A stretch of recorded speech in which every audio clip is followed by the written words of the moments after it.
WDM's No Fear, Tips to Plan Your Wedding, Part 2. Read every agreement.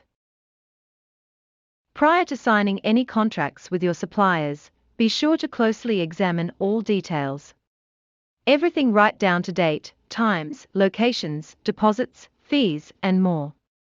All details need to be in the agreement, otherwise you leave yourself without protection if things go astray.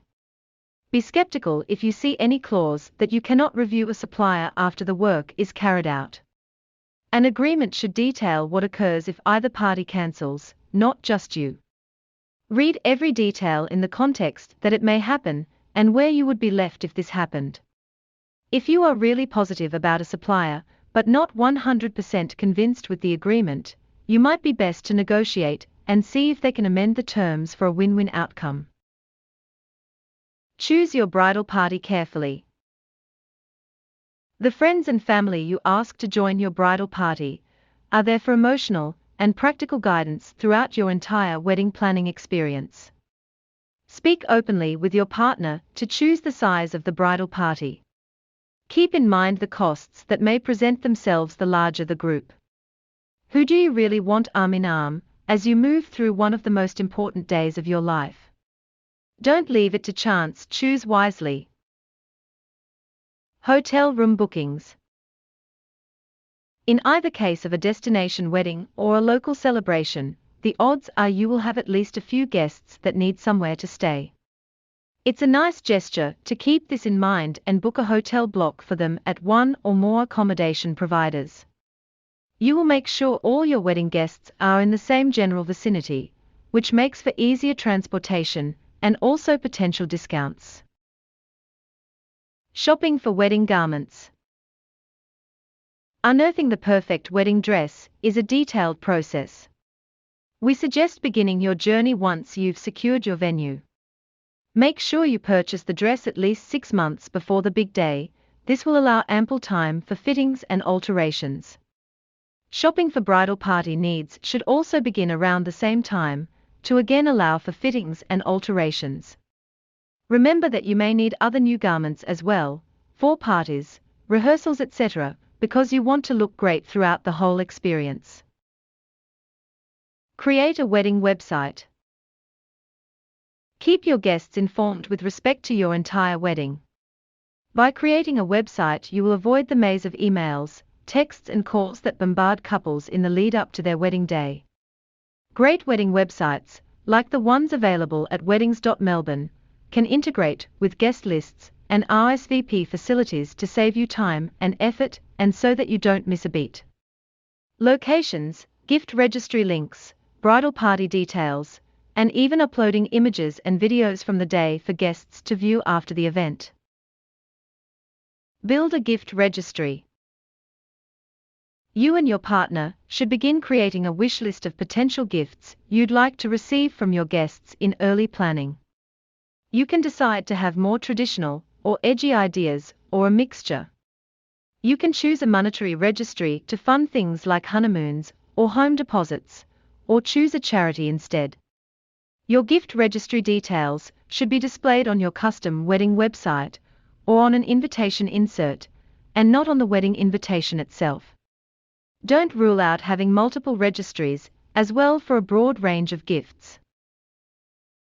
Welcome more help. Always remember, you don't have to, nor should you, fly solo.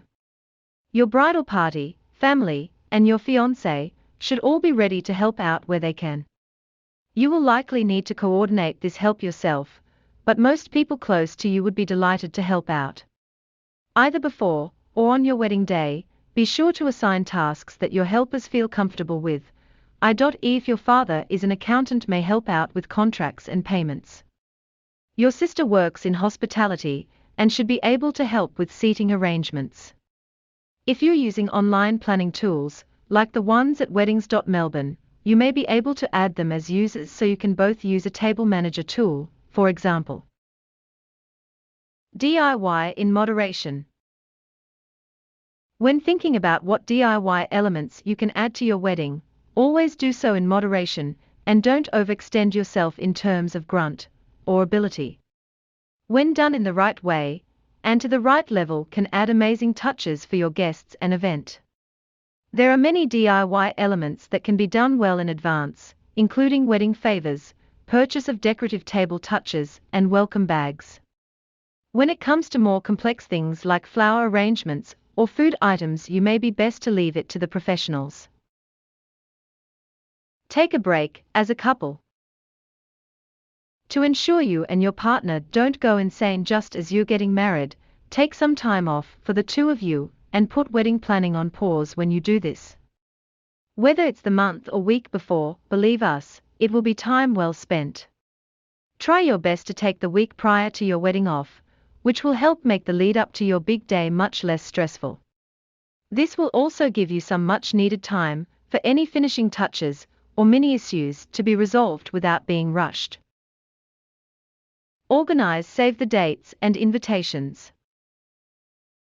Begin preparing your wedding save the dates and stationery as soon as you have booked your venue and come up with a style and color scheme. Save the date cards still have a place in the modern day and should go out around 6 to 9 months prior to your wedding date. Invitations generally go out around 3 months prior to the date.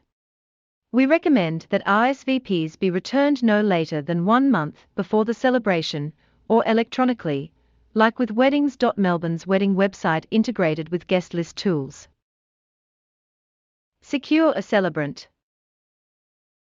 Securing the right celebrant is one of the most important tasks in your wedding planning journey. Whichever celebrant you choose will have a direct impact on the energy of your ceremony, your reception, and potentially leading on to your life together. It's important to thoroughly conduct research, observe reviews and recommendations. Don't be afraid to make numerous inquiries and be aware that most great celebrants will have really good websites and professional social media. Although if you find an experienced celebrant you click with like crazy, you might be best to go with your gut. Inject a few personal touches. It might be a family tradition or a cultural wedding custom, but it should be something you want to be a part of your wedding.